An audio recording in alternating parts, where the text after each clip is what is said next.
Всім доброго дня! Продовжуємо розбирати схему візерунку кардигану з аранами і продовжуємо в'язання.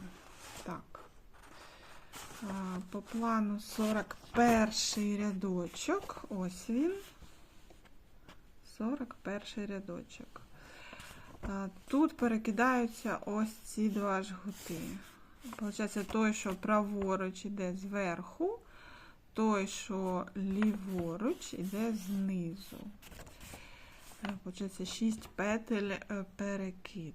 І в цьому 41 рядку я почну формування пройм. В 41 рядку я закрию ось ці 8 петель виворотних для підрізу пройми в другому і п'ятому рапортах по петлях, получається.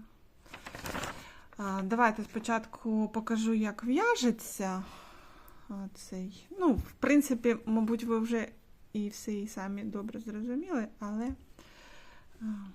краще покажу, щоб точно не було питань. Так, це у мене тут закінчилась нитка, ось бачите. Але ніяк це нам не завадить. Беремо просто наступний моток і продовжуємо в'язати. Так, дві виворотні. Тут у нас в'яжеться без будь-яких зміщень жгут. 4 виворотні. І ось тут ми перекидаємо. Перекидаємо, уважно дивимося, в який бік, бо це важливо не сплутати. Ось той, що правий жгут, йде зверху. Тобто 3 перші лицеві петлі ми перекидаємо зверху через 3 наступні лицеві петлі. Ось таким чином. Ось 3 петлі сюди і 3 петлі сюди і пров'язуємо.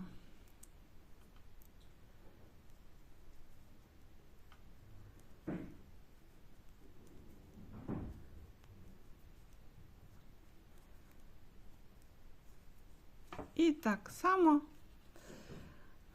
ви робите із наступним жгутом. Так, там, де потрібно закривати петлі для підрізу пройми. Ось бачите, я тут вже закрила. І у мене це місце співпадає з кишенями прорізними.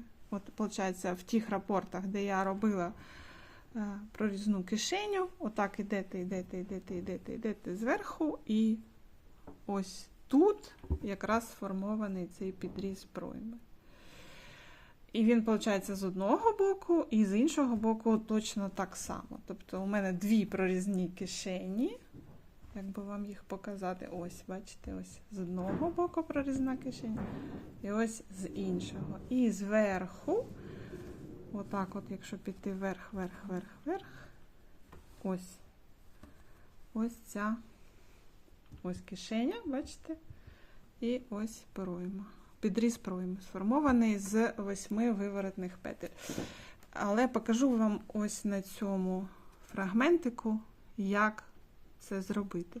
Ви пров'язуєте виворотну петлю, пров'язуєте наступну виворотну петлю і попередньо перевдягаєте на наступну пров'язану. І так до кінця всіх цих 8 петель ви робите такі закриття, перевдягаючи попередню пров'язану петлю на наступну. Це ось 8. І потім у вас залишається остання ця петелька, яку вам теж треба буде закрити.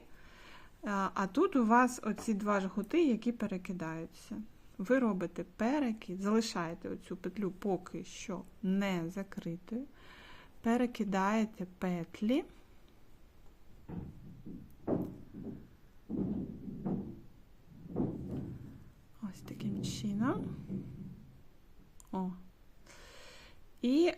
получається, ось цю виворотну вам потрібно вдягти за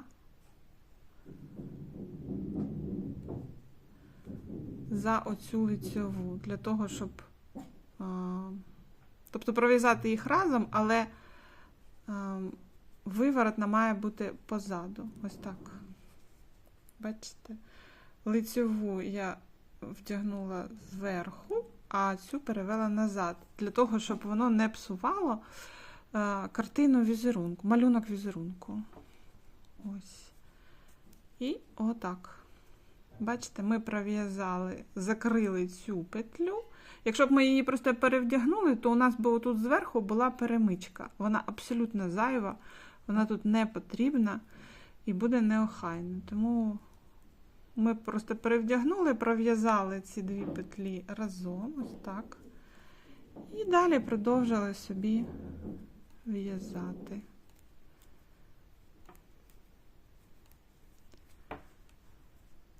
Ось, і такий, виходить, підріз пройми. Далі в наступних рядах всіх вони будуть в'язатися вже окремо полочки, будуть в'язатися спинка, окремо буде в'язатися.